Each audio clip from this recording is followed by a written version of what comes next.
Hey everyone, today we're going to be looking at DMX Input with Blackout Live Plot. This is great if you want to hand off your iPad to the DP, gaffer, or DIT so they can see all the fixtures around your set and the various levels that they're sitting at. I love this workflow because it actually sets you up to also let Blackout take over control.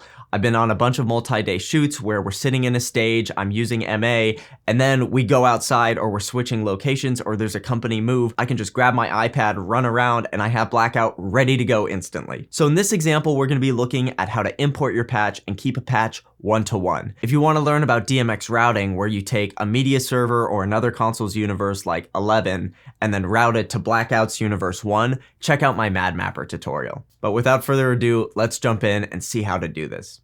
So the first thing I'm going to do in MA is export my patch as an MVR. Right now we support patch export from MA, EOS, HOG, and CAMSys. If you want us to support another console like Onyx, please just send us a patch so we can start working on that.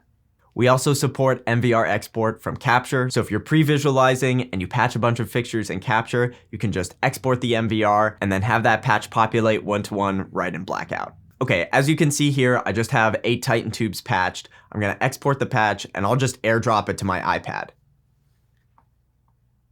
I'll make a new location called Input, and I'll navigate to that.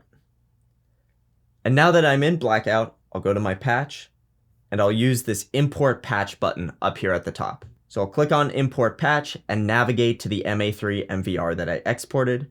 There it is. And you can see I get this prompt. Because I'm using Titan tube profiles that I made, Blackout needs a little bit of help finding them. So I'll click here and go to fixture database. I'll type in Titan. And I can see up at the top right here, I'm in mode 139. So I'll type 139 and then I'll click patch. And then I can see everything matches. I'll hit finish import. And then the full patch comes in with all the addresses and the fixture numbers I set in MA. So the next thing I'll do is quickly set up my live plot. I just made a full live plot walkthrough video, so go ahead and check that video out because I'm going to speed through this a little bit. So I'll go into live plot, I'll go into edit mode, I'll put in my first fixture number, 201, and then I'll grab a rectangle. I'll tap in the center, select, and resize it using the shift key so I can adjust the aspect ratio. There we go. And then I'll add cells to the right, zoom out, and I'll scale those down a bit. And now I'm going to clone these.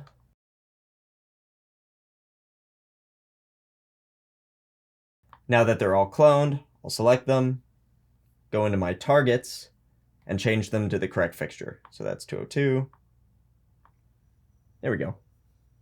Now I'll hop out of edit mode. So now that I've done that, I'll come up here to link status and I'll disable DMX output from Blackout. Because I only want Blackout to visualize what MA is sending, I'll disable DMX output here so I don't have conflicting SACN on the network. But what's really nice is if we move locations or start shooting in the backlot and I don't have time to move the cart, I can disable output on MA and re-enable it in Blackout and take over with the same patch. Then I'll navigate to DMX Input and I'll toggle Read DMX Input. This acts as a global toggle for the whole DMX input screen, and since I'm using a one-to-one patch, I don't need to do any further configuration here. Now I'll hop back in MA and make sure that I'm on the same network and I'm outputting SACN. And when I close out of link status, we see nothing changes. And that's because I actually need to change my view state. If you see, if I go into live plot, it still shows that everything's at 0. And that's because we're currently visualizing what Blackout is outputting. So back in fixtures, I'm going to come up here to my view states and switch to input value. And we can instantly see that Blackout takes the data from MA. If I go into table view, we can see the different color temperatures and parameters that MA has set everything at. And now I'll go back into Pillbox. And now because I have input value set, I can come into live plot and see the values here as well. And as I make changes in MA, you can see that they're visualizing in Blackout. I can also come back to fixtures and switch this to input DMX if I want to see the actual DMX values that my console is sending. I could then come into live plot, hit my QR code button, and anything with a web browser that's on this network can connect using this URL or QR code and see the same live plot. So that's pretty much it. Super simple to set up as long as you're on the same network and you're outputting with one console, and then on Blackout, you're on that same network and looking at your input view state, you can see what's going on.